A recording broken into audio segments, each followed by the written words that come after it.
কত সেই একই জিনিস, আলাদা কিছু নেই।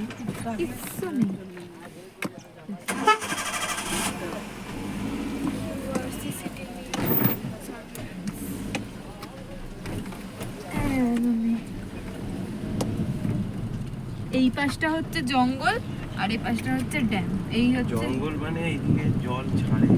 হ্যাঁ মানে জঙ্গল তো পুরো দেখো ঘন জঙ্গল।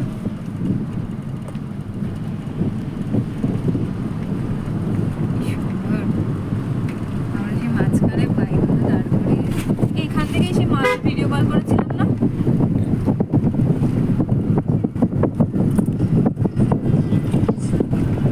এখানে নামলে লেবু চা খাবো, এখানকার লেবু চা হেভি ভালো। ওই যে ওইটার সামনে দাঁড়িয়েছিলাম আমরা, ওইটার সামনে। নেবে না? হ্যাঁ এখানটা নেমে